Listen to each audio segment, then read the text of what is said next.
ஔவை நடராஜன் அவர்களோடு பல ஆண்டுகள் பயணம் செய்தேன். பிதாமகர் பேராசிரியர் கண சிர்சபேசன் அவர்களோடு பல ஆண்டுகள் நாங்கள் பயணித்தோம். அவரை மாதிரி ஒரு நகைச்சுவையாளர் ஐயா அவர்களுக்கு ரொம்ப ஐயா அவர்கள் அவர் ரொம்ப பிடிக்கும். அவருக்கு அவரை மறக்கவே முடியாது. நகரத்தார். அவர் பேச ஆரம்பித்தால் எவரும் நகரமாட்டார். அற்புதமானவர். இன்னும் சொல்ல போனால் பத்மஸ்ரீ விருது பெற்று தமிழுக்கே பெருமை சேர்த்த தமிழறிஞர் சாலமன் பாப்பையா அவர்களுக்கு ஆசிரியர் அவர். இப்போ சமீபமாக 2 வருஷம் இல்லை. அற்புதமான மேது. சொல்லுக்கு சொல்ல அப்படியே வைப்பார். 25 ஆண்டுகளுக்கு முன்பு திருமழிசை ஒத்தாண்டீஸ்வரர் கோயிலை தாண்டி இருக்கிற மாரியம்மன் கோயிலுக்கு நாங்கள் போகிறோம் பேசுறது காரில். நல்லா நினைவில் வச்சுங்க. டிரைவர் பேர் பெருமாள். வளைக்க முடியாத அப்போல்லாம் மண் ரோடு, வளைக்க முடியாத இடத்துல சேரிங்க வளைச்சான் பெருமாள். கையில் வந்துடுத்து. ஐயா கேட்டார், பெருமாளே கையில் என்ன? சக்கரம் சுவாமின்னா. இவர் சும்மா இல்லை, சங்கு எங்கேன்னார். இன்னும் கொஞ்சம் நேரத்தில் ஊதிடுவாங்கன்னா. ஏன்னா பெருமாள்லாம் சங்கு சக்கரம் இருக்கும்ல. அப்போ தான் அவர் சொன்னார், என்னையா இந்த மாதிரி நாங்கள் உயிரை கையில் பிடிச்சவரை நீங்கள் பேசி இடுக்கண் வருங்கால் நகுகன்னு ஐயன் திருவள்ளுவன் சொன்னது எவ்வளோ பெரிய சிறப்புன்னு அப்போ போய் பாடம் நடத்த ஆரம்பித்தார். அற்புதமான மனிதர். அவர்களோடெல்லாம் நாங்கள் பழகிறதுனால இவர்கள் இமயங்கள் மேடைக்கு ஒரு பேச்சு, வாழ்க்கையில் ஒரு பேச்சு என்பதல்ல. இவர்களே கற்றபடி ஒழுகக்கூடிய பெருமைக்குரியவர்கள் என்பதனாலே ஐயா அவர்களோடு இணைந்து பேசுவதில் நான் பேரானந்தப்பட்டேன். ஒரு அற்புதமான கூட்டம். எண்ணிக்கையில் அதிகமானவர்களிடத்தில் இப்போ சென்னிமலை போயிருந்தோம் 4 நாளைக்கு முந்தி. திரும்பன திசையெல்லாம் கூட்டம். ஏறத்தாழ அந்த முருகனுடைய அந்த தைப்பூசத்தை ஒட்டி வந்த அந்த விழாவில் ஒரு 10,000 பேராவது இருக்கும். எண்ணிக்கையில் நாங்கள் அதிகமாகவும் பேசியிருக்கிறோம். இன்றைக்கு எண்ணத்தில் வலிமையானவரிடத்தில் பேசுவது ஒரு சுகமான பயணம் என்று. ஏன்னா புத்தக திருவிழாவுக்கு இவ்வளோ பேர் அமைதியாக உட்காந்து கேட்கறதுன்றதே பெரிய விஷயம் சார். புத்தக திருவிழா அந்த ஊரில், எங்கள் ஊர்லலாம் கிராமத்தில் எல்லாம் தைப்பூச விழா, பொங்கல் விழா, காணும் பொங்கல் விழா அதெல்லாம் தான் நடக்கும். அங்கே எல்லாமே வீதியில் கடைகள் இருக்கும். பொருள்கள் தான் வாங்கிய பழக்க வழக்கம் இருந்தது. ஆனால் புத்தகத்துக்கு என்று ஒரு திருவிழாவை எடுத்து அது மாவட்டந்தோறும் புத்தகத்திற்கு பெருமை சேர்க்க வேண்டும் மட்டுமல்ல, இளைஞர்கள் மாணவர்களுக்கு அது போய் சேர வேண்டும் என்று மாண்புமிகு தமிழக முதல்வர் அவர்களுக்கு ஆணையிட்டு செயல்படுத்தி வருகிறார் என்றால் முதல்வர் அவர்களை இந்த நேரத்தில் வாழ்த்தி வணங்குவதிலே நான் பெருமைப்படுகிறேன். அந்த மாதிரி ஒரு சிந்தனை வரணும் இல்லை. ஏன்னா பையன் கையில் புத்தகம் இருக்கணும். ஏதோ ஒரு புத்தகம் இருந்தால் அதை படிக்கணுன்ற எண்ணம் தானாகவே வரும். அவர்கள் வேறு வந்து பார்க்குறாங்க, இந்த நூல் அந்த அட்டையாவது பார்த்துட்டு போகட்டுமே. ஏன்னா இன்றைக்கி படிக்கிறது அப்புறம்தான், முதல்ல அதனுடைய பழக்க வழக்கம் நம்ம கைக்கு வந்து சேரணும் இல்லைங்களா? ரொம்ப அருமையாக பேசிய ஐயா அவர்களுக்கு நன்றி சொல்லி, இப்போது நமக்கு என்ன ஒன்று கற்றது ஒழுகுன்னா படித்தபடி நடக்கணும், அவ்வளோதான், வேறு ஒன்றும் இல்லை. கற்க கசடர கற்பவை கற்றபின் நிற்க அதற்கு தக. இது எத்தனை பேர் கொண்டு போய் சேர்க்க முடியுன்றது அது வேறு விஷயம். ஐயா அவர்கள் சொல்ல மாதிரி நிறைய சிரமங்கள், வேதனைகள், வேடிக்கை மனிதர்கள் மத்தியிலே நம்ம வாழ்ந்துக்கிட்டு இருக்கோம். யார் இதை சொன்னால் எப்படி இருப்பான், யாருக்குள்ளே என்ன இருக்குதுன்னு கூட யாருக்கும் தெரியல. இப்போது ஒரு 2 வருஷத்துக்கு முந்தைய எங்கள் கிராமத்துக்கு போயிருக்கிறோம். மழை லேசாக தூறல் விழுது. பழைய காலத்தை நண்பர் பறந்தாமல் தூறலுக்கு ஒதுங்கின மாதிரி இருக்கும், அவன்கிட்ட பேசின மாதிரி இருக்குன்னு வீட்டுக்குள்ளே ஓடுறான். பழைய காலத்து ஓட்டு வீடு, ஓட்ட நாற்காலில் உக்காந்துங்கிறான். அங்கே உள்ள வெளியில் பெய்கிற மழையை விட உள்ளே அதிகமாக பெய்யுது. ஏன்டா பறந்தாமல் ஓடு மாற்றக்கூடாதான்னு. இப்போ எப்படி மாற்ற முடியும், மழை பெய்யுதேன்னு. இப்போ இல்லைடா சம்மரில் மாற்றுறதானே என்ன, அப்போ எதுக்கு மாற்றணும், அப்போ தான் ஒழுவாதேன்னா. கொஞ்சம் யோசிங்க. இந்த மாதிரி வினோதமான மனிதர்கள், அப்பயே பாரதி சொன்னான் வேடிக்கை மனிதர்கள்னா. கஞ்சி குடிப்பதற்கெல்லாம் அதன் காரணம் யாதென அறியும் அறிவும் இல்லார். நெஞ்சு பொறுக்கதில்லையே இந்த நிலைகட்ட மனிதரை நிலைந்து விட்டால் அஞ்சு அஞ்சு சாவார். இவர் அஞ்சாத பொருள் இல்லை அவனியிலே, அஞ்சுதலை பாம்பன்பான் அப்பன் மகன் ஆறுதலை என்று சொல்லிவிட்டால் நெஞ்சம் பிரிந்திருப்பார், நெடுநாள் பகைத்திருப்பார். அப்படிப்பட்ட அறிவாளி இங்கே இருந்திருக்கிறான். ஆனால் இதன் மத்தியிலும் அவர் ஒரு அழகாக சொன்னார். ஐயாவை சொன்ன மாதிரி, எத்தனை கோடி இன்பம் வைத்தாய் எங்கள் இறைவா. சார் நம்ம சின்ன சின்ன விஷயங்களை கையில் எடுத்துக்கிட்டாலே போதும் சார். முதல்ல நம்ம அந்த தமிழ்நாட்டில் பிறந்ததுக்கு பெருமைப்படணும். ஏன் யோசிக்கிறீங்க? நீங்கள் உலக நாடுகளுக்கெல்லாம் போகிற தடவை வாய்ப்பு இருந்த போயிட்டு வாங்க. அப்போ எல்லா வாய்ப்பையும் தமிழ் தான் எங்களுக்கு கொடுத்தது. டிசம்பர் மாதம் பிரான்ஸில் திருவள்ளுவர் சிலையை திறந்து வச்சு 2 மணி நேரம் பேசக்கூடிய வாய்ப்பை கூட தமிழ் கொடுத்த கொடை என்று தான் நான் இன்றைக்கும் அது ஒரு கனவாகவே இருக்குது. ஏன்னா நம்ம நாடு, அதுவும் தென் தமிழ்நாடுன்றது சாதாரணமானதில்லை.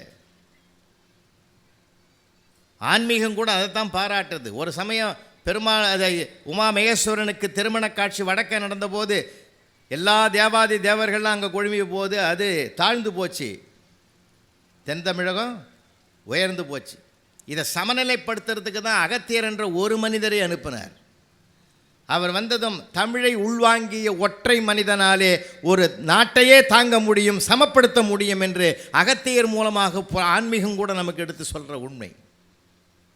எவ்வளோ விஷயங்கள் இருக்கு இந்த நம் தமிழ்நாட்டில். இன்னும் சொல்லப்போனால் வடக்கே போக போக மன்னர்கள் வாழ்ந்த வீட்டுக்கு அடையாளங்கள் உண்டு.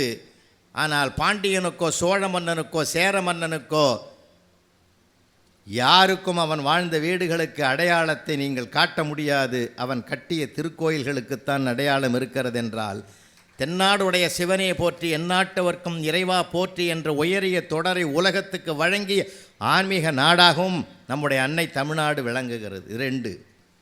3வது, கன்னடமும் கழிதெலுங்கும் கவின் மலையாளமும் துளுவும் உன் உதிரத்தை உதித்தெழுந்து ஒன்று பல ஆயடினும் ஆரியம் போல் உலக வழக்கு அழிந்து அழியாவும் சீரிழமை திறமை என்று செயல் மறந்து வாழ்த்துதுமே என்று பாடியதற்கேற்ப அன்னை தமிழ் மொழியை நாம் பேசுகிற மொழியாகவும் எழுதுகிற மொழியாகவும் கைவரப்பெற்றது மிகப்பெரிய ஒரு தெய்வீக திருவருள். நாம் இன்றைக்கி எல்லா பிள்ளைகளுக்கும் ஆங்கிலேயம் சொல்கிறத விட நாம் தான் அதிகமாக சொல்கிறோம் ஆங்கிலத்தை படி. இன்னும் சொல்ல போனால் வருத்தமாக இருக்குது. ஒரு காலத்தில் ஐயா அவர்களுக்கு தெரியும், அவங்க காலத்துலேயும் நாங்கள் படித்த காலத்தில் எப்படின்னு கேட்டால், ஆங்கிலத்தில் ஒரு சொல்லுக்கு அர்த்தம் தெரியலைன்னா தமிழில் இருக்கக்கூடிய அதுக்கு நிகரான வார்த்தையை சொல்லி ஆங்கிலத்தை புரிய வைத்தார்கள். இப்போ தமிழில் அவனுக்கு அர்த்தம் தெரியல, ஆங்கில வார்த்தையை சொல்லி அவங்களுக்கு புரிய வைக்கக்கூடிய ஒரு அவலத்திற்கு நாம் வந்திருக்கிறோம். இருக்கட்டும், எல்லாம் மாறணும். நம்முடைய அன்னை தமிழ் மொழி ஒரு அமுத மொழி என்றது உங்கள் எல்லாருக்கும் இந்த சார், ஒரு எழுத்தை எடுத்தாலும் போச்சு, ஒரு எழுத்தை சேர்த்தாலும் ஒரு அர்த்தம் வரும். சரி, வாழ்க்கையினுடைய உயர்வுக்கு எது வழிகாட்டும்? இளமையில் கல், இல்லையா? அருமையான வார்த்தை, இளமையில் கல். இளமையில் படி, வாழ்க்கையினுடைய உயர்வு உனக்கு தானாக அமையும். சரி, தாழ்வு எங்கே வரும்? இளமையில் கல். ஒரு எழுத்தை மாற்றுங்க. கல் அப்படின்ற எழுத்தையும் கல் என்ற எழுத்தையும் ஒரு எழுத்து மாறினாலே அதன் மூலமாக அதனுடைய உயரத்தையும் தாழ்வையும் உணர்த்தக்கூடிய ஒரு சிறப்பு நம்ம மொழிக்கு இருக்கிற அழகு. இளமையில் கல் என்பது ஒரு வார்த்தை, இளமையில் கல் என்பது இன்னொன்று. இன்றைக்கு மானுட சமுதாயம் எப்படி இருக்குது? ஐயா அவர்கள் நிறைய செய்திகள் சொன்னாங்க. அதனால தான் கிளாஸில் படிக்கிற பிள்ளைகள்லாம் காலையில் வந்தாங்க, இன்றைக்கி வந்திருப்பாங்க. சயின்ஸ் டீச்சர் சொல்லுவார், அந்தம்மா சொல்லும், புரிஞ்சு படி, புரிஞ்சு படி, புரிஞ்சுக்கோ, மனப்பாடம் பண்ணாத.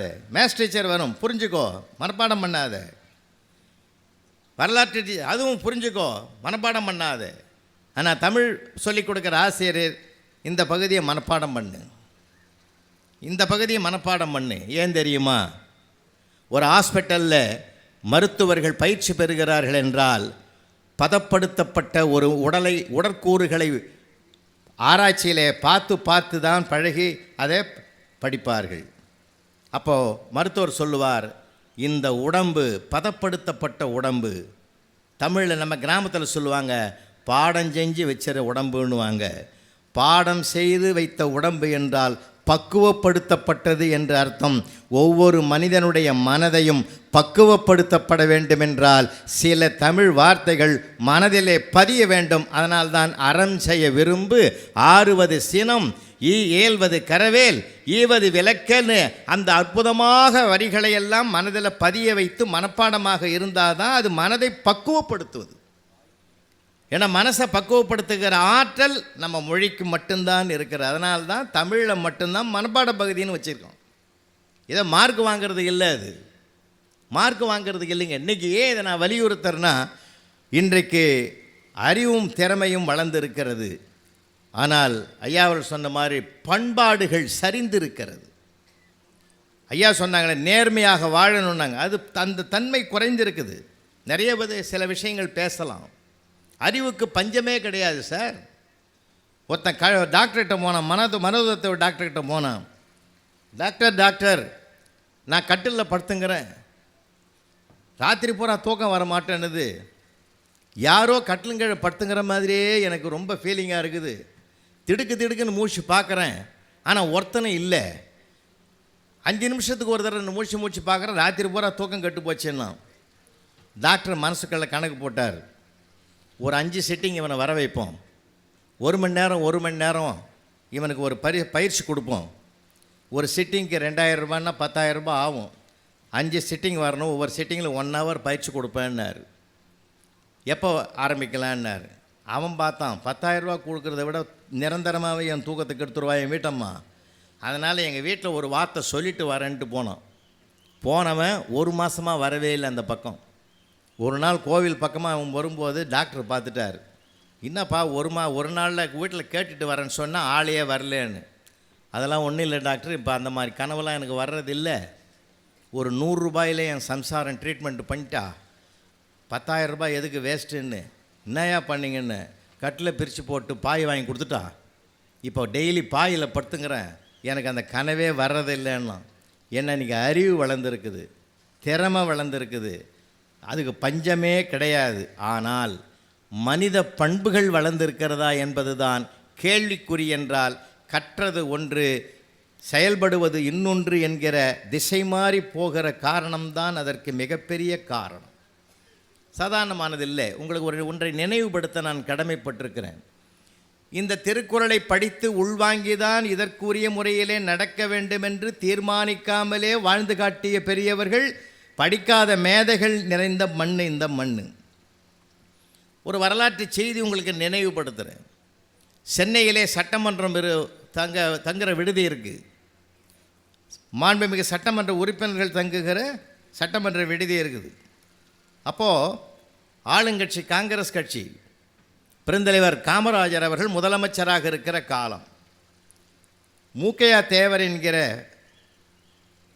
சட்டமன்ற உறுப்பினர் அவருடைய அறையிலே தங்கியிருக்கார்.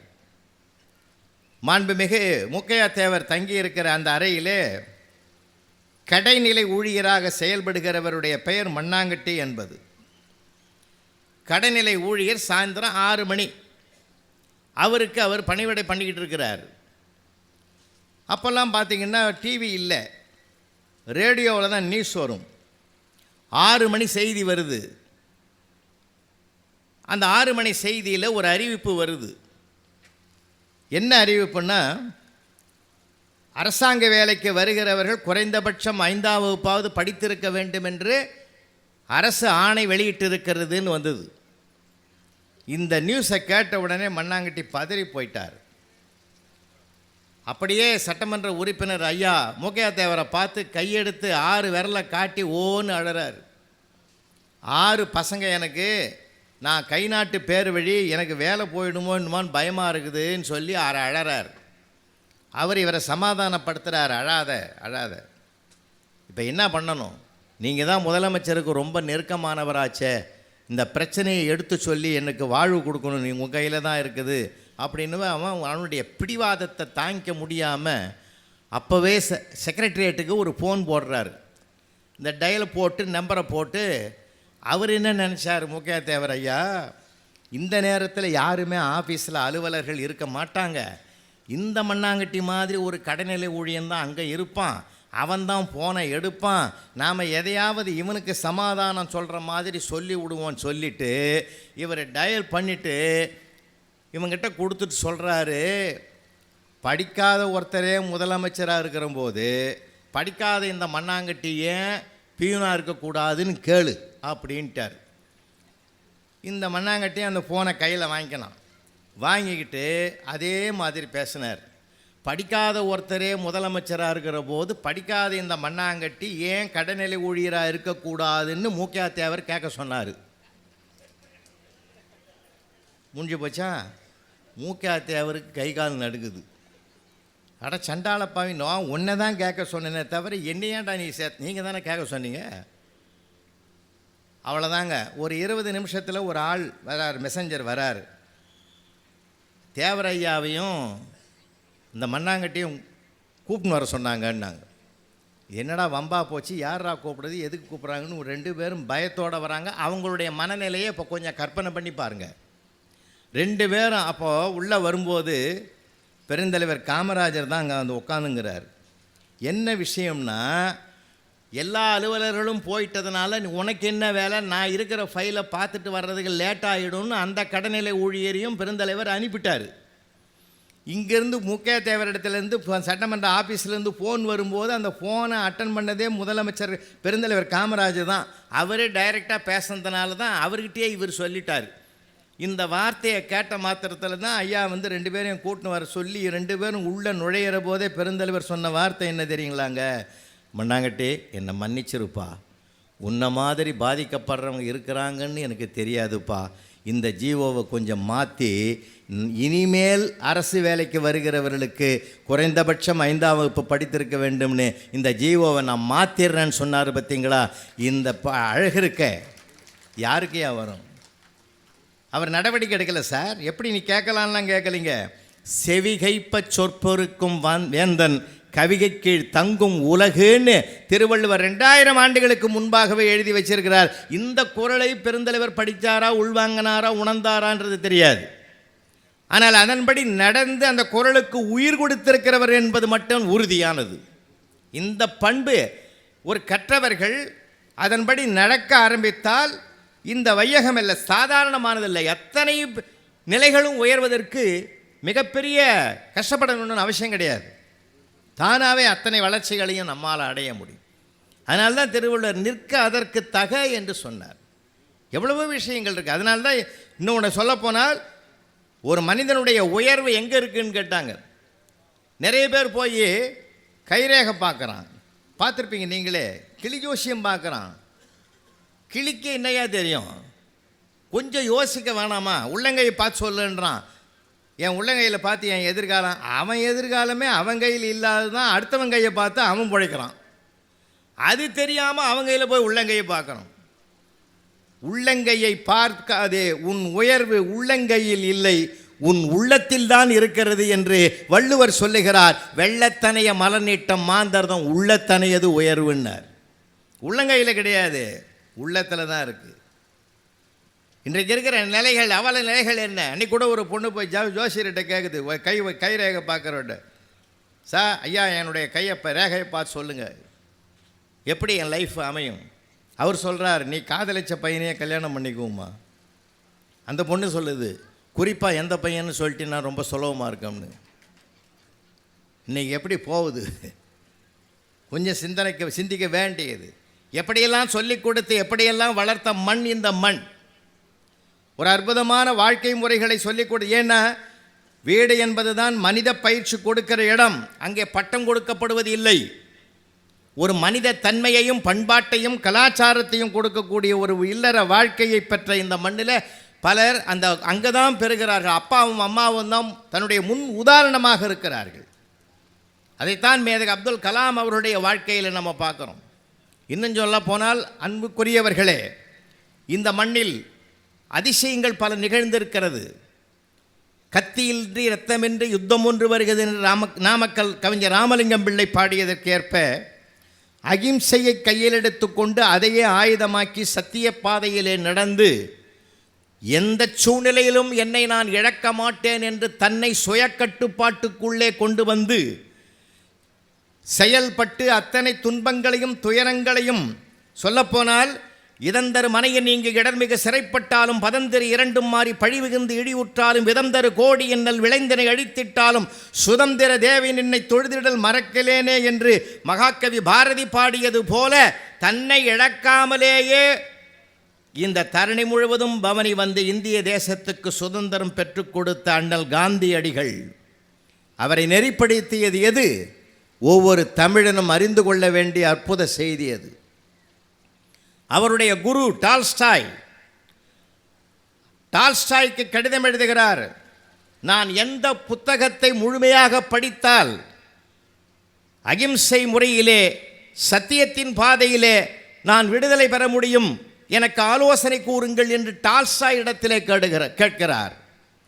டால்ஸ்டாய் சொல்லுகிறார், நான் குறிப்பிட்டு சொல்ல வேண்டுமென்றால் இந்திய நாட்டில், தமிழ்நாட்டில் 2000 ஆண்டுகளுக்கு முன்பு வாழ்ந்த தமிழ் அறிஞன் திருவள்ளுவர் எழுதிய திருக்குறளில் 6 குறட்பாக்களை உனக்கு நான் தருகிறேன். இந்த அனைத்தும் படிக்க வேண்டாம். 1330 குறட்பாக்களிலே 6 குறளை நான் உனக்கு அனுப்புகிறேன். இதை நீ முழுமையாக உள்வாங்கிக் கொண்டால் விடுதலை பெறுவதற்கான பாதையின் வெளிச்சம் உனக்கு தெரியும் என்று குறிப்பிட்டு எழுதினார். கொல்லான் புலாலை மறுத்தானை கைகூப்பி எல்லா உயிரும் தொழும், உள்ளத்தால் பொய்யாது ஒழுகின் உலகத்தார் உள்ளத்துள் எல்லாம் உளன், எண்ணிய எண்ணியாங்கு எய்துவர் எண்ணியர் திண்ணியராகப் பெறின், தெய்வத்தால் ஆகாதெனினும் முயற்சி தன் மெய்வருத்த கூலி தரும், அறிவினால் ஆகுவது உண்டோ பிரிதின் நோய் தன்னோய் போல் போற்றாக்கடை, இன்னா செய்தாரை ஒருத்தல் அவர் நாண நன்னயம் செய்துவிடல். இந்த 6 திருக்குறளையும் உள்வாங்கிக் கொள், இந்திய தேசத்துக்கு விடுதலை பெற்று தர முடியும் என்று நம்பிக்கை வார்த்தையை விதைத்தார் டால்ஸ்டாய். இந்த 6 குறளையும் அர்த்தத்தோடு கேட்டு கேட்டு புரிந்து கொண்ட காந்தியடிகள் என்ன எழுதினார் தெரியுமா? அடுத்த பிறவி மீது எனக்கு நம்பிக்கை இல்லை, ஒருவேளை அடுத்த பிறவி என்று ஒன்று வாய்க்கப் பெற்றால் நான் தமிழனாக பிறந்து திருக்குறள் அனைத்தையும் படிக்க வேண்டும் என்று எழுதினார். சார், இந்த 6 திருக்குறள் தான் சார் அவருக்கு கொல்லாமை, வாய்மை, அடுத்தவன் துன்பத்தை தன் துன்பமாக எடுத்துக்கொண்டு அதற்கான தீர்வு, இவற்றை 6 குறளையும் உள்வாங்கிக் கொண்டுதான் விடுதலைக்கு அவர் புறப்படுறார். அப்போ டால்ஸ்டாய் இந்த 6 திருக்குறளை, நம்மக்கிட்ட எத்தனையோ சொத்துக்கள் இருக்குது, ஐயா அவர்களுடன் சாந்துணையும் கல்லாதவாறுன்னார். ஆப்ரேஷன், புற்றுநோய்க்கான ஆப்ரேஷன் பண்ணணுன்னும் போது பேரறிஞர் அண்ணா சொன்னார், என்னுடைய அறுவை சிகிச்சையை ஒரு நாளைக்கு தள்ளி போடுங்கள்னு சொன்னார் டாக்டர்கிட்ட. ஏன் என்று கேட்டபோது, நான் படித்து கொண்டிருக்கிற புத்தகத்தை இன்னும் முடிக்க ஒரு நாள் ஆகும் என்று சொன்னார் என்றால் அவர் சொன்ன குறளுக்கு உதாரணமாக இருந்திருக்கிறார். எவ்வளவு! அதனால்தான் 2 பேர் இந்திய தேச வரலாற்றிலேயே சொல்லப்பட வேண்டிய செய்தி என்னவென்றால், 2 அறிஞர்கள் அந்த நூலகத்திற்கு உள்ளே நுழைந்தால் அவர்கள் வெளியே போன பிறகுதான் நூலகமே மூடப்படும். ஒருவர் பேரறிஞர் அண்ணா, இன்னொருவர் அண்ணல் அம்பேத்கர். வடக்கேயும் தெற்கேயும் வாழ்ந்து உலகத்துக்கு காட்டிய அறிஞர்கள். அதனால்தான் அமெரிக்க அதிபர் ஒபாமா எழுதினார், என்னை தலைவனாக்கிய நூல் எது தெரியுமா? அண்ணல் அம்பேத்கர் அவர்கள் எழுதிய நூல்கள் தான் என்னை தலைவனாக்கியதே என்று அந்நிய தேசத்தில் இருக்கக்கூடிய வல்லரசு நாட்டுக்கு சொந்தம் கொண்டாடக்கூடிய ஒபாமா ஒரு உறுதிமொழி கொடுத்திருக்கிறார் என்றால், உலகத்துக்கு வழிகாட்டிய நூல்களினுடைய அறிஞர்கள் வாழ்ந்த மண் இந்த மண். நாம் தான் அதை தேட மறக்கிறோம். அப்போது ஒரு நூலை படிப்பது என்பது மிகப்பெரிய அழகு. அதை படித்தபடி அதன்படியே உள்ளே நுழைந்து அந்த மனித பண்புகளோடு வாழ்வது என்பது. ஏன்னா படிப்பு இருக்கிறது, படிப்பை விட தாண்டியது பண்பாடு. நிறைய விஷயங்கள் இருக்குது. இங்கே பெற்றோர்களுக்காக நான் சொல்ல வரேன், படிப்பு வரட்டுங்க, நம்ம 100க்கு 100 மார்க் எடுக்கிறது தான் பார்க்குறோம், அவன் மதிப்பு எடுக்கிறத பார்க்கணுன்னு தான் ஆசைப்படுறோம். நான் மதிப்பு அவனிடத்தில் இருக்கக்கூடிய நன்னடத்தைகளால், நன்னெறி பண்புகளால் தான் கிடைக்கப்பெறுகிறது. சர் சி வி ராமன், இயல்பியர் அறிஞர் சர் சி வி ராமன் உங்களுக்கு தெரியும். சர் சி வி ராமன் தான் தொடங்குகிற இயற்பியல் சம்பந்தப்பட்ட ஒரு ஆய்வியல் அமைப்புக்கு இயற்பியல் பாடத்திலே தேர்ச்சி பெற்ற நுண்மான் நுழைவுலம் பெற்ற அறிஞர்கள் பலர் தேவை என்பதனாலே ஒரு நேர்முக தேர்வு ஒன்று வைக்கிறார். அதில் ஒரு விளம்பரம் கொடுக்கிறார் பேப்பரில், இந்த பாட சம்பந்தப்பட்ட நுட்பங்களை அறிந்தவர்கள் விண்ணப்பிக்கலாம், அவர்களுக்கு போக்குவரத்து செலவு அளிக்கப்படும் என்று சொன்னார். தேர்வு பெற்றவர்களுக்கு இங்கே வேலை வாய்ப்பு உண்டு என்ற விளம்பரத்தையும் பார்த்துவிட்டு பல இளைஞர்கள் வந்தார்கள். காலையில் எல்லாம் தேர்வு முடிஞ்சு போச்சு. மத்தியானம் புறப்படும் போது ஒரு பையன் வாசலில் நிற்கிறான். அவனை பார்த்து அந்த இளைஞரை பார்த்து கேட்டார், நீ என்ன செலக்ட் ஆனியா இல்லையான்னார். செலக்ட் ஆகலைன்னா போக வேண்டியது தானே, ஏன் இங்கே நிற்கிறேன்னு. அந்த இளைஞர் சொன்னார், ஐயா எனக்கு போக்குவரத்து செலவு 50 ரூபா தான், 75 ரூபா கொடுத்துட்டாங்க, 25 ரூபாய் திருப்பி கொடுக்கறதுக்காகத்தான் நான் இங்கே வெயிட் பண்ணுறேன். அக்கௌண்ட் செக்ஷனில் இருக்கிறவங்க சாப்பிட போயிருக்காங்க, வந்த பிறகு கொடுத்துட்டு போகலான்னு நிற்கிறேன்னார். யூ ஆர் செலக்டட், உள்ளே வாங்கிட்டார். உள்ளே போன உடனே இன்டர்வியூவில் இருந்த அறிஞர்கள் சொன்னாங்க, கேட்ட கேள்விக்கு சரியாக பதில் சொல்ல. அப்போ சொன்னார் சர் சி வி ராமன், இவருக்கு தெரியாத இயற்பியல் பாடத்தை நான் புரிய வைத்து விடுவேன், நான் தெரிய வைத்து விடுவேன். இயல்பான நேர்மை பண்பு இவரிடத்தில் இருக்கிறதென்றால் இந்த நிர்வாகத்துக்கு நேர்மையானவர்கள் தேவை என்பதனால் இவரை நான் தேர்வு செய்ய பெற்றேன். படிப்பு வேலை தராட்டாலும் பண்பாடு வேலை தெரிவித்து கொடுக்கும் என்பதனாலே இதைவிட ஒரு உதாரணம் உலகத்தில் கிடையாது. எந்த சூழ்நிலையும் நாமாக இருக்க பழகிவிட்டால் நம்முடைய மனம்தான். அதனால்தான் அந்த மனதை பக்குவப்படுத்துவதுன்னு நான் சொன்னேன். ஒரு நூல் என்பது ஒரு நண்பனோடு பழகுவதற்கு சமம். ஒரு புத்தகத்தை வாசிக்க வாசிக்க ஒரு புதிய உலகத்தில் நம்மை அழைத்து செல்வது தான் எழுத்தாளனுடைய மிகப்பெரிய ஆற்றல். பேச்சு கூட நிகழ்கால வெற்றிக்கு பயன்படும், எழுத்து தான் எதிர்கால வெற்றிக்கும் ஒரு துணை செய்யக்கூடிய வல்லமை பெற்றதென்றால் 2000 ஆண்டுகளுக்கு முன்பு வாழ்ந்த புறநானூற்று புலவனோ, அகநானூற்று புலவனோ, குறுந்தகை புலவனோ, பத்துப்பாட்டு புலவனோ, திருவள்ளுவனோ, உயரமா குள்ளமா கருப்பா சிவப்பா யாரென்றே தெரியாது, ஆனால் அவருடைய நூல்கள் தான் அவருடைய பெயரை வாழ வைத்து கொண்டிருக்கிறது நூற்றாண்டுகள் தோறும் என்றால் அதுதான் எழுத்தாளனுக்கு கிடைக்கிற மிகப்பெரிய சிறப்பு, பெருமை, வல்லமை. அது காலத்துக்கு தொலைநோக்கு பார்வையிலே சாதனை செய்யக்கூடிய மிகப்பெரிய சிறப்பு பெற்றது. அதனால்தான் மனம் என்பது தான் நூல்கள் மனதை பண்படுத்துவது, பக்குவப்படுத்துவது. அவன் படிக்கிற போதே பக்குவப்பட்டால் தான் செயல்பட முடியும், நடக்க முடியும். பக்குவப்படலைனாலும் நடக்க முடியாதுங்க. என்ன நிறைய உதாரணங்கள் பார்க்கலாம். சொத்து வேண்டும் வேண்டும் என்று போராடியதால் சொந்தங்கள் அழிந்த கதை மகாபாரதம். சொத்து வேண்டாம் வேண்டாம் என்று தூக்கி எறிந்ததனால் சொந்தங்கள் பெருகிய கதை ராமாயணம். இல்லையா?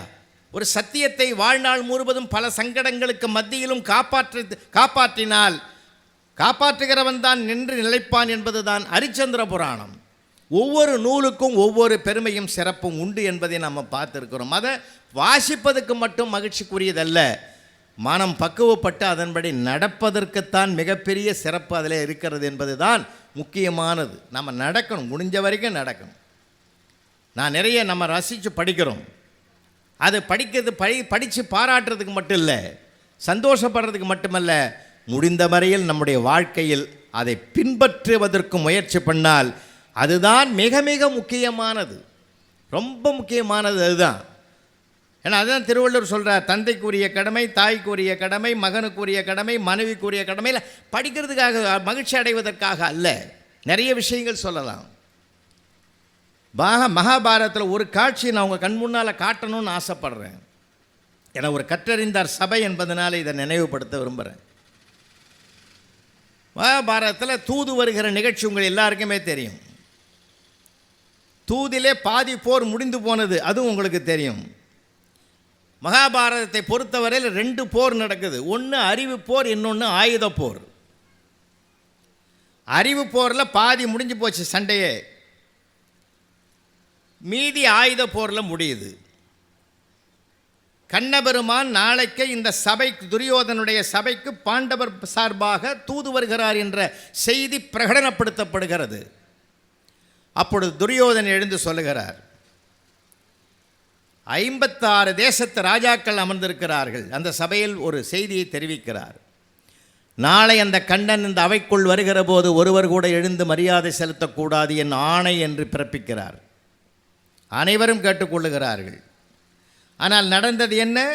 சபைக்குள்ளே கண்ணன் உள்ளே நுழைகிற போது பீஷ்மாச்சாரியார், துரோணாச்சாரியார், விதுராச்சாரியார், அத்தனை ஆச்சாரிய பெருமக்களும் ஓம் நமோ நாராயணா என்று எழுந்து விட்டார்கள். ஆச்சாரிய பெருமக்களே எழுந்துவிட்ட பிறகு நமக்கென்ன வேலை என்று 55 தேசத்து ராஜாக்களும் எழுந்து நின்று உள்ளங்கையை கைகளை உயர்த்தி வணங்கி மகிழ்ந்து வணக்கம் செலுத்தினார்கள். துரியோதனன் மட்டும் அமர்ந்திருக்கிறான். நண்பர்களே, அங்கே கொஞ்சம் வாங்க. துரியோதனன் மட்டும் அமர்ந்திருக்கிறான். பக்கத்தில் கர்ணன் என்ன செய்வதென்று அறியாதமல் திகைத்து போய் தலை கவிழ்ந்து உட்கார்ந்திருக்கிறான். துரியோதனன் அமர்ந்திருக்கிறான், பக்கத்தில் கர்ணன் அவனுடைய ஆருய நண்பன் தலை கவிழ்ந்து உட்கார்ந்திருக்கிறான். இதுதான் காட்சி. கண்ணபெருமான் உள்ளே நுழைகிறார். உள்ளே நுழைகிற போது கர்ணனை பார்க்கிறார். அதே கர்ணனை துரியோதனனும் பார்க்கிறான். துரியோதனன் என்ன நினைக்கிறான்? தலை கவிழ்ந்து உட்கார்ந்திருக்கிற கர்ணனை பார்த்து, நான் எழுந்திருக்கக்கூடாது என்று தான் சொன்னேன். என் எதிரி கண்ணனை நேருக்கு நேர் அவன் முகத்தில் கூட விழிக்க மாட்டேன் என்று தலை கவிழ்ந்து உட்கார்ந்திருக்கிறான். நண்பன்னா கர்ணன் தான் நண்பன் என்று தனக்குள் நினைக்கிறான் துரியோதனன். கண்ணபெருமான் அந்த கர்ணனை பார்த்துட்டு அப்படி கிராஸ் பண்ணுறார். ஓரக்கண்ணால் பார்த்துட்டு உள்ளத்துக்குள் கண்ணபெருமான் என்ன நினைச்சார் தெரியுமா? எழுந்து நின்று எனக்கு வணக்கம் செலுத்தினால் எங்கே நண்பன் துரியோதனன் கோபித்துக் கொள்வானோ என்று கருதி தலையால் என்னை வணங்குகிறாயா கர்ணா என்று தனக்குள் நினைத்து கிடக்கிறான். காட்சி ஒன்று. ஆனால் துரியோதனுடைய கருத்து வேற. அவனுடைய மனோபாவத்துக்கு தகுந்தார் போல் அவன் தீர்மானிக்கிறான். ஆனால் கண்ணன் தனக்குரிய மனோபாவத்தோடு அதை தீர்மானிக்கிறான். இதுதான் ஒரு நூல் நமக்கு கற்றுத்தருகிற பாடம். நீ பார்ப்பது எதுவானாலும் உன்னுடைய உள்ளத்தில் அதை உயர்வாக பார்க்க பழகு. அதைத்தான் வள்ளுவன் அழகாக சொன்னான். வெள்ளத்தனைய மலநீட்ட மாந்தர்தம் உள்ளத்தனையது உயர்வு. அப்ப கண்ணனை போல நம்ம அந்த உயர்ந்த பார்வை நமக்கு வேண்டும். எதையுமே வாழ்க்கையில் ஜெயிக்கணும்னா உயர்ந்த பார்வை நமக்கு வேணும். அந்த தாழ்வு மனப்பான்மையை விட தற்கொலை உலகத்திலே கிடையாது. என்னாலும் முடியும்ன்ற நம்பணும். சார், முதல்ல விட்ட ஏவுகணை நிலவு நோக்கி போன ஏவுகணை பொய்த்து போய்விட்டது. உலக நாடுகளில் உள்ள அத்தனை நாளேடுகளிலும் கேலி செய்தி எழுதியது.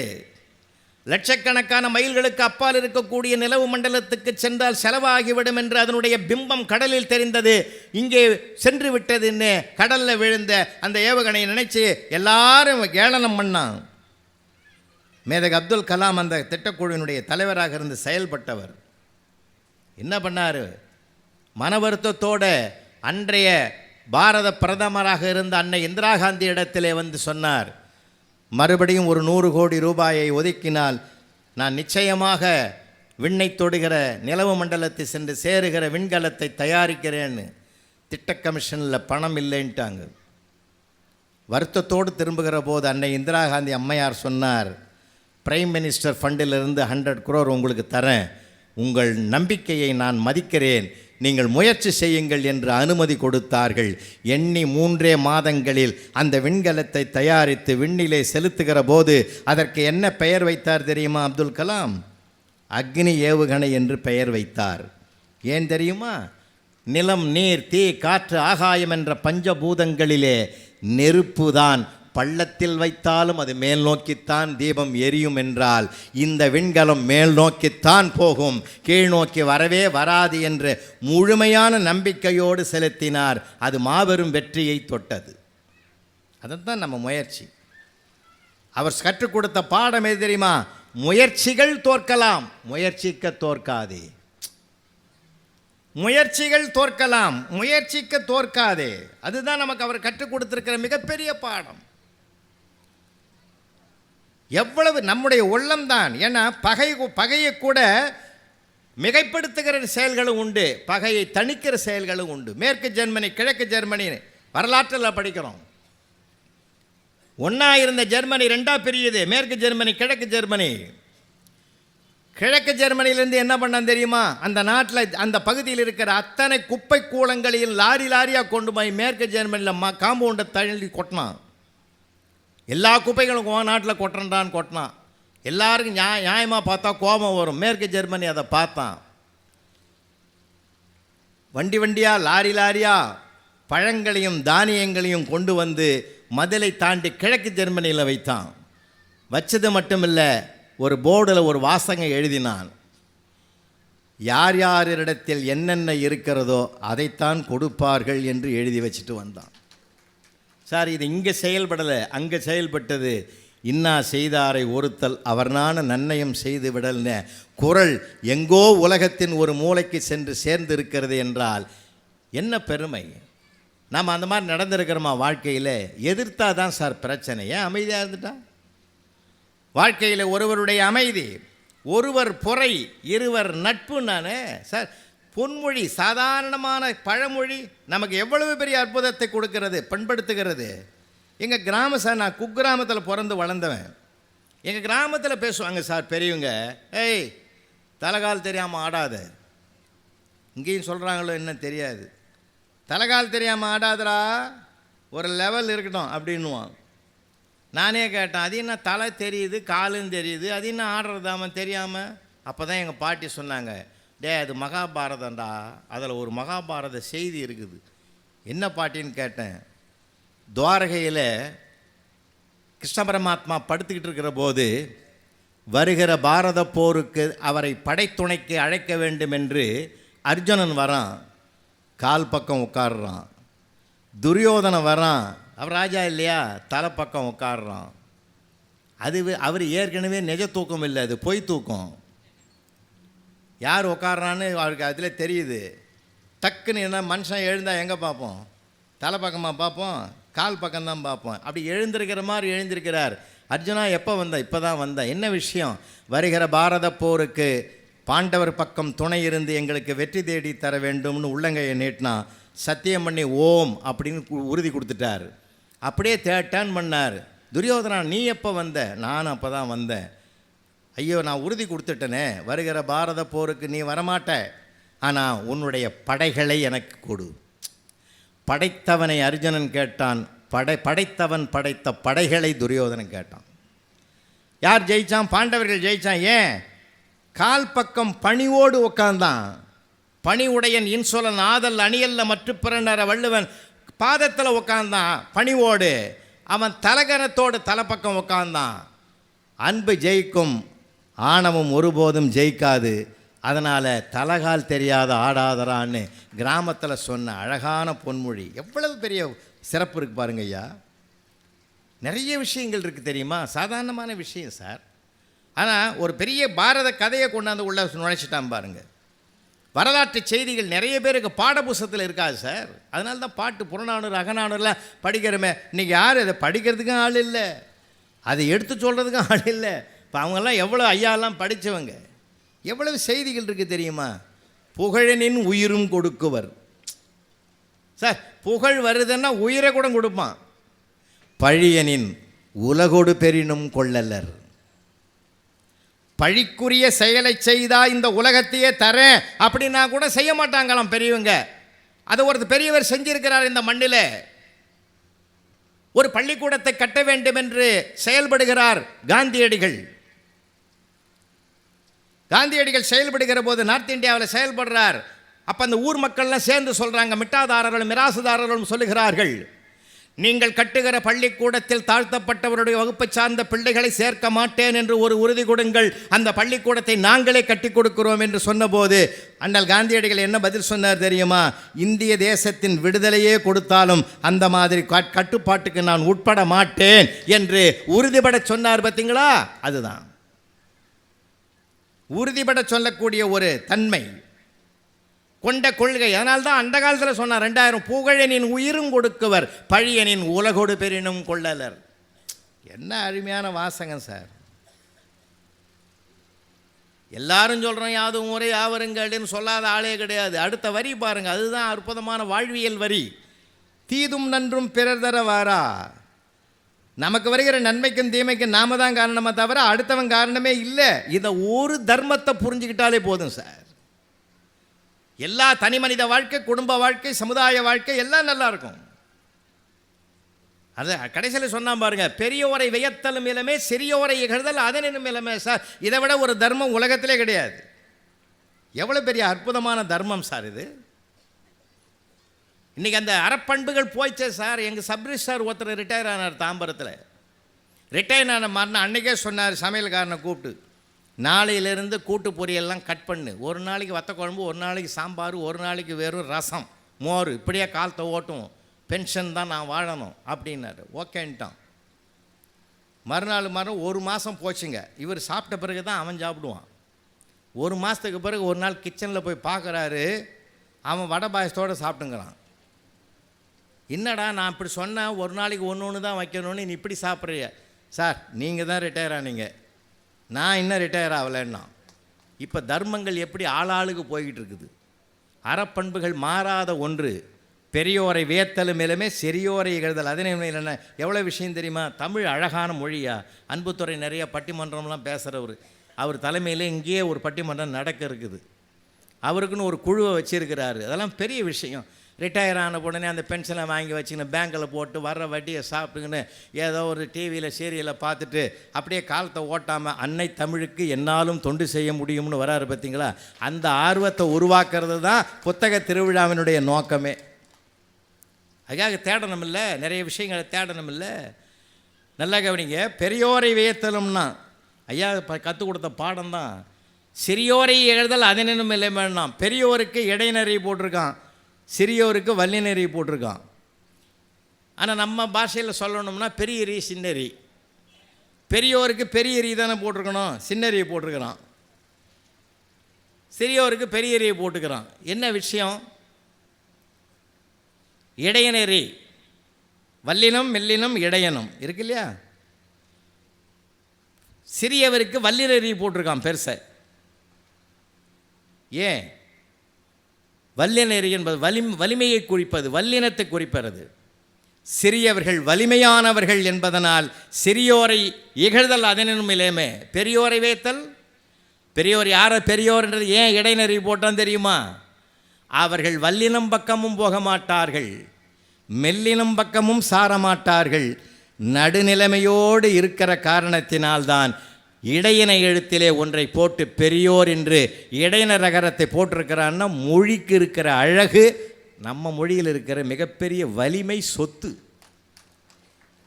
எவ்வளோ இருக்கு ஆழங்கள் உள்ளே போனீங்கன்னா எவ்வளவோ தெரியும், எவ்வளவோ விஷயங்கள் இருக்குது. அதனால் வாழ்க்கையில் எல்லா செய்திகளையும் பண்பாட்டோடு நேர்மை குணத்தோடு, இன்னும் சொல்ல போனால் ஒரு மனிதன் வாழ்கிறான் என்பதற்கு அடையாளமே ஈத்து உவக்கும் இன்பம் என்றார் திருவள்ளுவர். இன்னொருத்தனுக்கு கொடுறா, இன்னொருத்தனுக்கு கொடு. அதிலேயே நம்ம இலக்கியங்கள் எடுத்து நல்லா சொல்லுது. என்ன இதை மாதிரி ஒரு ஈகைத்தன்மையை இஸ்லாத்திலும் வலியுறுத்தப்படுகிற ஒரு அற்புதம் அது. இஸ்லாமியர்களுடைய 5 கடமைகளிலே ஈகை என்பது 5 கடமைகளில் அது ஒன்று.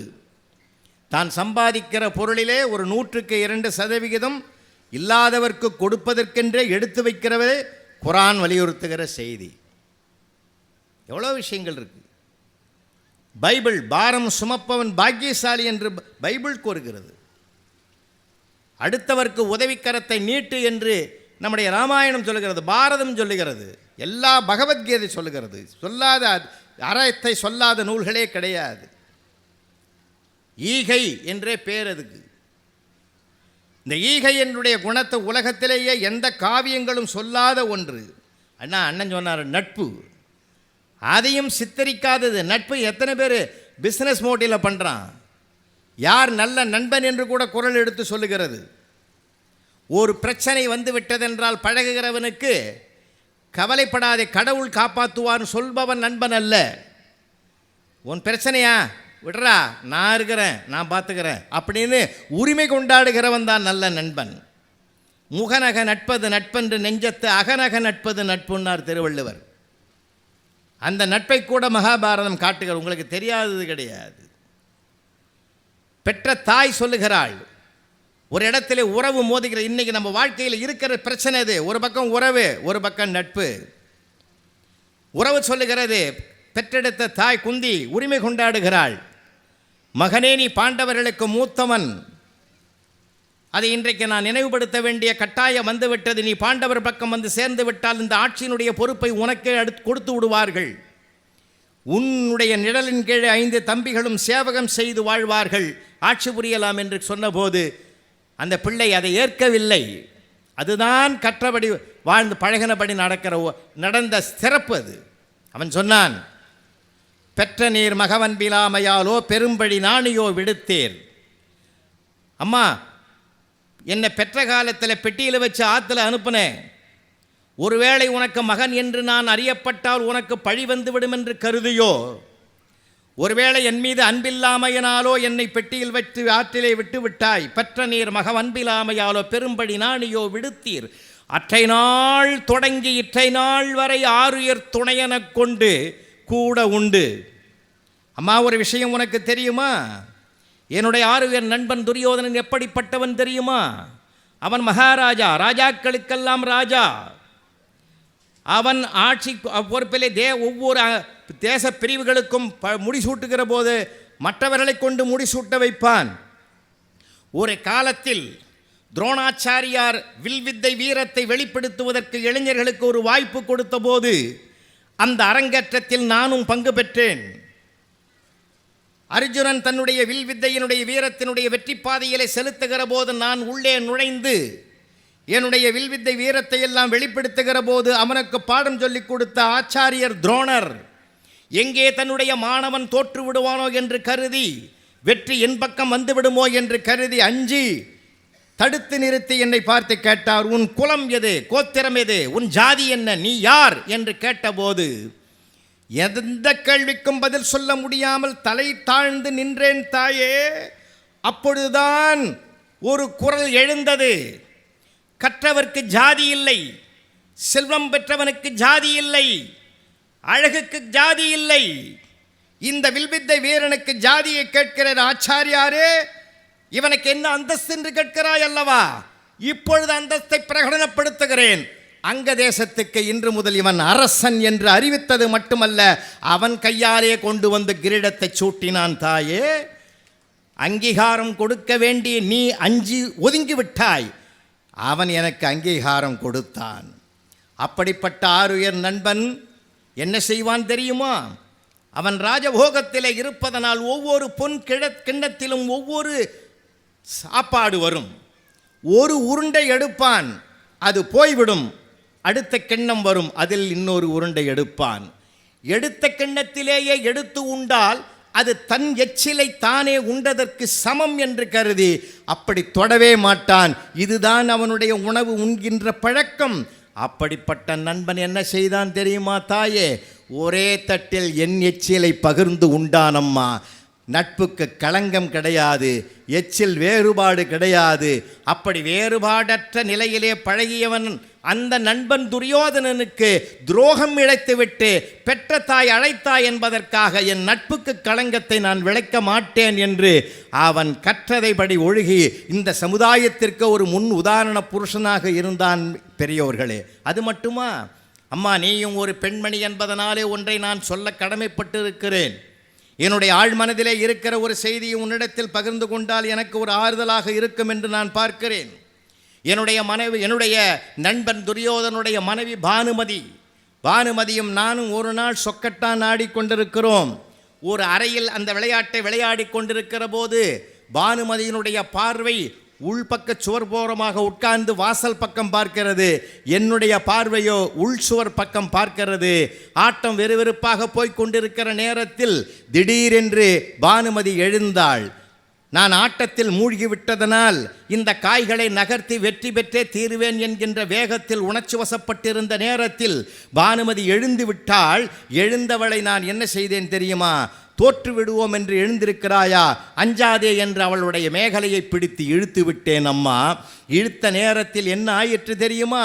அந்த மேகலையிலே கோர்த்து வைக்கப்பட்டிருக்கிற சின்ன சின்ன முத்துக்களெல்லாம் அருந்து சிதைந்து ஓடுகிறது. அந்த அறையின் நாலா பக்கமும் ஓடுகிறது. அந்த மணிகளெல்லாம் உருண்டு ஓடுகிறது. என்ன செய்து விட்டோம் என்று நான் திரும்பி பார்த்தேன். துரியோதனன் வாசலிலே நிற்கிறான். மன்னன் வந்துவிட்டான், தன் கணவன் வந்துவிட்டான் என்பதற்காக எழுந்து மரியாதை கொடுப்பதற்குத்தான் பானுமதி எழுந்தாள் என்பது அப்பொழுதுதான் நான் உணர்ந்த செய்தி. அன்னையே, உள்ளே கால் வைத்த துரியோதனன் என்ன நினைப்பானோ என்று நான் அஞ்சி நடுங்கிக் கொண்டிருக்கிற நேரத்தில் அவன் சொன்ன வார்த்தை என்ன தெரியுமா? என் கண் முன்னாலேயே மேகலை, என் மனைவியினுடைய மேகலை தொட்டு இழுத்து விட்ட காரணத்தினால் நீ துரோகியா என்று அவன் நினைத்து விடுவானோ என்று கருதி ஒரே வார்த்தையால் தன் மனதில் உள்ள எண்ணங்களை தன் வார்த்தைகளால் வெளிப்படுத்தினான். அம்மா, எடுக்கவோ கோர்க்கவோ என்று கேட்டான். சிதறி ஓடுகிற இந்த மணிகளை எல்லாம் நான் எடுக்கட்டுமா அல்லது மெல்லிய நூலில் அதை கோர்த்து கொடுக்கட்டுமா என்று கேட்டபோதே அவன் மனதில் எந்த விதமான களங்கத்தையும் அடையவில்லை என்பதை, அந்த உள்ளத்தை புரிந்து கொண்டேன் தாயே. என்ன தெரியுமா, சின்ன சின்ன மணிகள் உருண்டு ஓடுகிற போது அதையெல்லாம் ஒன்றாக சேர்ப்பதற்கு மனம் பக்குவப்பட்டவனால் தான் முடியும், மனம் பதறாமல் இருந்தால்தான் முடியும்.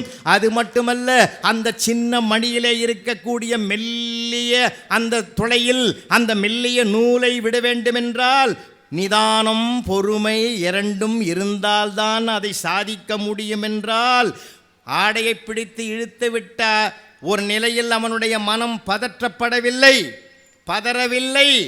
இந்த மணிகள் தான் சிதறியதே தவிர என் மனம் சிதறவில்லை என்று அதை வெளிப்படுத்த எடுக்கவா கோர்த்து கொடுக்கவா என்று கேட்டானே நண்பன்.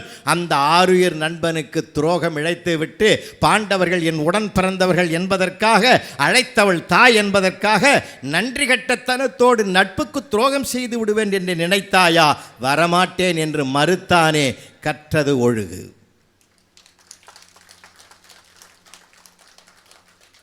கற்றது என்பது நூல்கள் வாயிலாலும் கற்கலாம், பிறருடைய அனுபவத்தின் வாயிலாகவும் கற்கலாம். ஒரு மனிதன் வாழ்நாள் முழுவதும் எதிலிருந்தும் எதையும் கற்கலாம். அதனால தான் வள்ளுவர் ஒவ்வொரு உதாரணம் சொல்றார். காக்கை கரவா கரைந்துண்ண மாக்கமும் மன்ன நீரார்க்க உடனே பறவைகளையும் விட்டு வைக்கவில்லை, அவர் மிருகங்களை விட்டு வைக்கவில்லை. எதிலிருந்தும் எதையும் ஒரு மனிதன் கற்றுக்கொள்ளலாம். இன்னைக்கு இருக்கிற இளைஞர்களுக்கு அறிவு வளர்ந்திருக்கிறது, ஆற்றல் வளர்ந்திருக்கிறது, திறமை வளர்ந்திருக்கிறது. அதை அங்கீகாரம் செய்வோம்.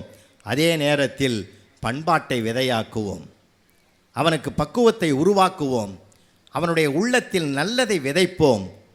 தன்னுடைய உணவுக்காக மலைகளிலே இலைகளையெல்லாம் மேய்கிறது ஆடுகள். செடிகளை மேய்கிற ஆடுகள் கூட எது விஷச்செடி என்று தெரிந்து அதை விலக்கிவிட்டு நல்ல செடிகளை மட்டுமே எடுத்துக்கொள்ளுகிற அறிவும் ஞானமும் ஒரு ஆட்டுக்கு கூட இருக்கிறது.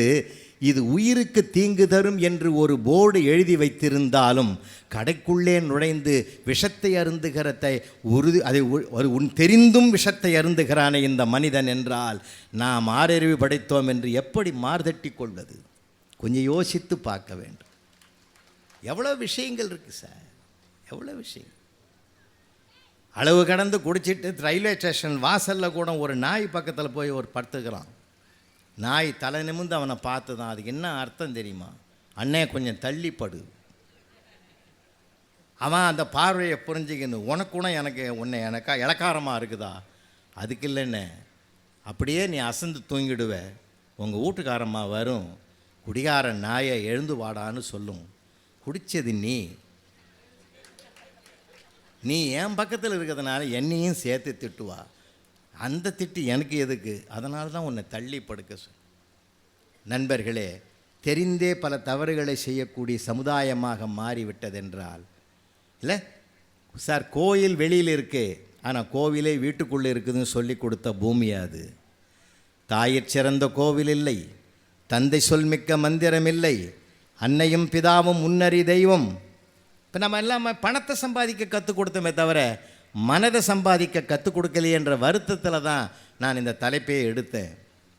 சார், அமெரிக்காவில் 5 லட்சம் ரூபாய் மாத சம்பளம், அம்மா அப்பா அங்கே அனாதையாக இருக்குது, நீங்கள் தனியாக இருக்க வேண்டான்னு கொண்டு போய் ஒரு வசதி வாய்ந்த முதியோர் இல்லத்தில் போய் சேர்த்தான். சேர்த்துட்டு திரும்பும்போது அவங்க பல வருஷமாக வளர்த்த நாயை கார்லேயே கூட்டி விட்டான். நானே கூட்டி போகிறேன் இதுன்னு. ஏர்போர்ட்டுக்கு போகிற வழியிலே இறக்கி விட்டான். ஏர்போர்ட்டுக்கு உள்ளே போனான். செக்கின்லாம் முடிஞ்சு எல்லாம் முடிஞ்சு கடைசியில் ஃப்ளைட்டுக்காக காத்து உட்காந்துங்கிறான். அப்போ அந்த முதியோர் இல்லத்தை நடத்துகிற மேனேஜர் அங்கேருந்து ஃபோன் பண்ணார். தம்பி, அவங்க வளர்த்த நாய் வந்துட்டுதுப்பா. ஒரே வார்த்தையில் முடிச்சிட்டார். அவங்க வளர்த்த நாய் வந்துட்டுது, நீ போயிட்டு வான்னார். அப்படின்னா என்ன அர்த்தம்? பெத்த நாய் விட்டுட்ட, வளர்த்த நாய் வந்துட்டுது. அந்த நன்றி கெட்ட பண்பு உனக்கு தான் இருக்குது. ஆனால் நன்றின்ற உணர்வு, கடவுள் கொடுத்த உணர்வு அவர்கள் வளர்த்த நாய்க்கு இருக்கிறது என்று ஒரு வார்த்தையில் முடிக்கிற அளவுக்கு தான் இன்றைக்கி பல அவலங்கள் இருக்குது. பல அவலங்கள். அப்பா இறந்துட்டாரானா கூட வீடியோ எடுத்து வை வந்து பார்க்குறேன்றான் சார். இதை விட ஒரு மறுத்து போன மனம் உலகத்தில். மனதை செம்மைப்படுத்துவதான சார் கல்வியினுடைய அழகை. ஒரு புத்தகத்தை விரித்தால் அவன் எங்கே போகணும்? அவனுடைய புத்தி கூர்மைப்பட வேண்டும், அந்த புத்தி சிறப்படைய வேண்டும், அவனுக்கு கடவுள் தன்மை வர வேண்டும், தன்னை நம்பியருக்கு ஆதரவு கொடுக்க வேண்டும். இல்லாதவனுக்கு இருக்கிறவன் கொடுத்து உதவி அவனையும் தன் சகோதரனாக பாவிக்கக்கூடிய அனைத்து பண்புகளையும் சொல்லிக் கொடுத்த இந்த அருமையான மண்ணிலே, அன்புக்குரியவர்களே, தந்தையும் தாயும் இணைந்து அவனை படிக்க வைப்பதன் மூலமாக அறிவையும் கொடுங்கள், உங்கள் அனுபவத்தின் மூலமாக அவனுக்கு வாழ்க்கை பாடத்தையும் சொல்லிக் கொடுங்கள். மனித பயிற்சி கொடுக்கிற ஒரே இடம், ஒரே பல்கலைக்கழகம் நம்முடைய வீட்டு வாழ்க்கை தான். அந்த மனித பயிற்சியை மூத்தவர்களிடத்தில் தான் இளைஞர்கள் பெறுகிறார்கள். அவர்களை புத்தகத்தை வாசிக்க கற்றுக் கொடுப்போம், அதே சமயத்திலே வாழ்க்கையை நம்முடைய அனுபவத்தால் சொல்லிக் கொடுப்போம். 1 மாதம் நடையாக நடந்தது. அந்த அம்மா என்னை அந்த ஆள்கிட்ட இருந்து பிரித்து விட்டுரு, அந்த ஆள் கூட என்னால் வாழவே முடியாது. ஏம்மா சேர்ந்து வாழ முயற்சி பண்ணுமா? இல்லை, முயற்சி பண்ணி முடியலையா, பிரித்து விட்டுரு. அவரும் எல்லா கேஸையும் எடுத்து வச்சுட்டு பிரித்து விட்டார். 4 நாள் பொறுத்து அந்த அம்மா ஓடியாருது, என்னை அந்த ஆள் கூட சேர்த்து வை. 1 மாதமாக என் உயிரை வாங்கினேன், 4 நாளில் பொறுத்து முடியல, திருப்பி சேர்த்து வைன்ற, எனக்கு இதே வேலையா? இல்லை, என் கண்ணெதிரிக்கும் அந்த ஆள் ஜாலியாக சுற்றிங்கிறான். அவனுக்கு மறுபடியும் தண்டனை கொடுக்கணுன்னா சேர்ந்து வாழறதான் முடிவு பண்ணிட்டுதுன்னா, வாழ்க்கை நீயா நானா என்று தான் போய்கொண்டிருக்கிறதே தவிர நீயும் நானும் என்று பயணித்தால் தான் வாழ்க்கை மிகச்சிறப்பானதாக இருக்கும். இந்திய தேசத்தில் சுற்றுப்பயணத்தை மேற்கொண்டு தன் நாட்டுக்கு திரும்புகிற போது ஹிலாரி கிளின்டன் எனக்கு பிடித்ததே தமிழ்நாட்டு குடும்பங்கள் தான் என்று ஒரு செய்தியை தெரிவித்திருக்கிறார் என்றால், அவர்கள் கேட்டார்கள், பல்கலைக்கழகங்கள் பிடிக்கவில்லையா, வானளாவிய கோபுரங்கள் பிடிக்கவில்லையா என்று கேட்டபோது, இல்லை, குடும்பங்களே கோயில்களாக இருப்பதை நான் இங்கு தான் பார்த்தேன் என்று சொன்னார். அதற்கும் உதாரணமாக ஓரிரு பிள்ளைகள் இந்த மண்ணில் இருக்கத்தான் செய்கிறார்கள். 50 பேர் ஒரு இன்டர்வியூவில் கலந்துக்கிறான். இன்டர்வியூவில் கலந்துக்கும் போது 3 பேர் உள்ளே தேர்வு நடத்துகிறாங்க. ஒரு 15 பேர் ஒரு குறிப்பிட்ட இடத்துலேருந்து எழுந்து போயிட்டான். அந்த சீட்டிங்கில் மீதி இருக்கிற 25-35 பேரில் ஒரு பையன் எழுந்து போய் அந்த ஃபேனை நிறுத்தினான், வந்து உக்காந்துட்டான். அடுத்து ஒரு 15 பேர் எழுந்து போயிட்டாங்க. பக்கத்தில் டேப்பில் தண்ணி வாட்டர் லீக் ஆகிட்டு இருந்து அதை போய் நிறுத்தினான். அப்புறம் இவன் பேரை கூப்பிடும்போது போகும்போது ஏற்கனவே போனவெல்லாம் கிழிச்சு போட்ட பேப்பரெல்லாம் எடுத்து போய் டஸ்ட்பினில் போட்டு உள்ளே போனான். போன உடனே 3 பேருமே அப்பாயின்மெண்ட் ஆர்டரை கையில் கொடுத்தாங்க. எந்த கேள்வியும் கேட்காமலே அப்பாயின்மெண்ட் ஆர்டர் கொடுத்தீங்களே ஏன்னு கேட்டான் அந்த பையன். கேட்க வேண்டிய வேலையே இல்லைப்பா தம்பி, மின்சாரத்தை சேமிக்கணுன்ற ஒரு தேச அக்கறையோடு ஃபேனை நிறுத்தினேன், தண்ணீரை வேஸ்ட் பண்ணக்கூடாதுன்னு டேப்பை மூடினேன், சுற்றுப்புற சூழலை பாதுகாக்க இந்த பேப்பரெல்லாம் டஸ்ட்பினில் சேர்த்த, இந்த நன்னடத்தைகளை நாங்கள் சிசிடிவி கேமராவில் உன்னை பார்த்துட்டோம், அதனால் இந்த பண்புகள் உடைய ஒரு மனிதன்தான் எங்கள் நிர்வாகத்துக்கு தேவை என்பதனால் இந்த அப்பாயின்மெண்ட் ஆர்டர்னு கொடுத்தாங்க. அந்த ஆர்டரை வாங்கிட்டு வெளியில் வந்து அழுதான் அந்த பையன். அப்போ எல்லாருமே கேட்டாங்க, 3 பேர், ஏன்டா தம்பி அழறேன்னு கேட்டாங்க. அதுக்கு அவன் சொன்னான், ஐயா, எங்கள் வீட்டில் எங்கள் தம்பி இருக்கிறான், எங்கள் அக்கா இருக்குது, நான் இருக்கேன். அப்போது எங்கள் அப்பா ரியல் எஸ்டேட் பிஸ்னஸ் பண்ணுறாரு. வீட்டுக்குள்ளே வந்த உடனே ஃபேன் சத்தம் எங்கேயாவது ரூமில் கேட்டால், அறிவு கெட்டவனே பிள்ளையா பிறந்திருக்கிறியே, அதை நிறுத்தக்கூடாது, உனக்கு அக்கறை இல்லைன்னு என்னை திட்டுவார். ஏதாவது டேப்பில் தண்ணி லீக்கேஜ் சொட்டுற சத்தம் கேட்டதுன்னா, அதை நிறுத்தக்கூடாது, உனக்கு அக்கறை இல்லை, என்னடா புள்ள அப்படின்னு சொல்லுவார். வருஷக்கணக்கில் என்னை திட்டின்னு இருந்தார். அப்போல்லாம் உள்ளுக்குள்ளே வருத்தம் இருந்தது. இப்போ தான் நான் நினைக்கிறேன், எங்கள் அப்பா என்னை திட்டலை, எதிர்கால வாழ்க்கைக்கு என்னை தீட்டி இருக்கிறார் என்கின்ற உண்மை இன்றைக்குத்தான் தெரிந்தது என்று அவன் உணர்ந்து சொன்னான். என்றால் தாயும் தந்தையும் தான் முதல் ஆசிரியர்கள். அதனால் ஈன்று புறந்தறுதல் எந்தலை கடனே, சான்றோ நாக்குதல் தந்தைக்கு கடனே, நன்னடை நல்கல் வேந்தற்கு கடனே, வேல்வெடித்து கொடுத்தல் கொல்லற்கு கடனே, அருஞ்சமம் முறுக்கி களிரென்று பெயர்தல் காளைக்கு கடனே என்று ஒவ்வொருவருடைய கடமையையும் எடுத்து சொல்லக்கூடிய பெருமிதம் அங்கே நிகழ்ந்திருக்கிறது. நம்ம இலக்கியங்கள் சொல்லக்கூடிய வாழ்வியல் உண்மை என்றால் வாசிப்பதன் மூலமாகவும் அவனுக்கு நடத்தையை கற்றுக் கொடுப்போம். நம்முடைய நடைமுறை வாழ்க்கையின் மூலமாகவும் அவனுக்கு சொல்லிக் கொடுப்போம். மீண்டும் நிறைவு செய்கிறேன். அறிவு வளர்ந்திருக்கிறது, ஆற்றல் வளர்ந்திருக்கிறது, பஞ்சமே இல்லை. எங்கள் தாம்பரத்தில் ஒரு பெரியவர் யாரை பார்த்தாலும் மிரட்டுவார். அவரை பார்த்தாலே ஒருத்தன் கூட நிற்க மாட்டான். மனிதன் எப்போ ஜெயிக்கிறான்னு ஒரு வரியில் சொல்கிறேன். நீங்கள் வீட்டை விட்டு படியிறங்கி வீதிக்கு வந்தீங்கன்னா அந்த கோடியில் 4 பேர் ஒன்றா நின்றுன்னு பேசிக்கிட்டு இருந்தான்னா உங்களை பார்த்து முன்னோக்கி வந்தால் நீங்கள் ஜெயிச்சிட்டிங்க. நம்மளை பார்த்த உடனே தெருவாக ஓட ஆரம்பித்தான்னா நாம் தோற்று போயிட்டோம். வராண்டாப்பா மேற்படி ஆளுன்னு போயிட்டான்னா அந்த ஒரு செயல்லையே நாம் ஜெயிச்சோமா தோத்தமான்னு தெரிஞ்சுக்கலாம். அப்படி தான் ஒரு பையன் யாரை பார்த்தாலும் மிரட்டுவார். அந்த ஆளை பார்த்தாலே எல்லாம் பயப்படுவான். வில்லங்கமாக கேள்வி கேட்பார். அன்னைக்கு அவர் நேரம் என்னவோ தெரில, ஒரு 8th படிக்கிற பையன் அவர் கையில் சிக்கிறான். அவன் நேஷ்னல் ஸ்கூலில் படிக்கிறான். அவனை பார்த்து இந்த ஸ்கூல்லேயே நீ தான் ஃபஸ்ட்டுன்னு கேள்விப்பட்டேன், நீ நாங்கள் தெருவுக்கு பக்கத்தில் இருக்கிறியாம. ஆமாங்க ஐயா, சந்தோஷம். இப்போ நான் கேட்குற கேள்விக்கு பதில் சொல்லு பார்ப்பேன், நானும் ஒத்துக்கிறேன்னா. கேளு பெரியவரேன்னா. அவன் பயப்படல. இப்போ எது பயப்படும்? எதுவும் பயப்படாது. அவன் கேட்டான், நான் டெல்லியிலேருந்து கல்கத்தாவுக்கு 800 கிலோமீட்டர் வேகத்தில் போகிற ஃப்ளைட்டில் போகிறேன், அப்படின்னா என் ஏஜ் என்னான்னு கேட்டான். இந்த பையன் செகண்ட்லேயே பதில் சொல்லிட்டான், சார் உங்கள் ஏஜ் 60 அங்கிள்னா. எக்ஸாக்ட்லி கரெக்டடா, கட்டி பிடிச்சிக்கினாரு. இப்படா கண்டுபிடிச்சேன்னாரு. எங்கள் வீட்டில் எங்கள் அண்ணன் ஒருத்தங்கிறான், அவன் ஏடா கூடமாக கேள்வி கேட்பான், வில்லங்கமாக இருக்கும். நாங்கள் எல்லாரும் அவனை அரக்கு இருக்குன்னு சொல்லுவோம். அவனுக்கு ஏஜ் 30. அரக்கிற்கு 30ன்னா முழுக்கிற்கு 60 தான் இருக்கணும். அதனால தான் உங்களுக்கு நான் கரெக்டாக 60ன்னு சொன்னேன்னா. அறிவுக்கு பஞ்சம் இல்லை, ஆற்றலுக்கு பஞ்சம் இல்லை, அன்பான நன்னெறிக்குத்தான் பஞ்சம் வந்து விட்டதாக கருதுகிற காரணத்தினால் படித்ததையும் பிடித்ததையும் சொல்லிக் கொடுப்பதையும் அனுபவத்தையும் ஏற்று வழிநடக்க கற்றுக் கொடுத்தால் தனி மனிதனும் சிறப்பாக இருப்பான், குடும்பமும் சிறப்பாக இருக்கும், சமுதாயமும் சிறப்பாக இருக்கும். நன்றி, வணக்கம். இந்த தகவல் உங்களுக்கு பிடிச்சிருந்தா லைக் பண்ணுங்க, உங்க ஃப்ரெண்ட்ஸுக்கு ஷேர் பண்ணுங்க, மறக்காம எங்க சேனலுக்கு சப்ஸ்கிரைப் பண்ணுங்க.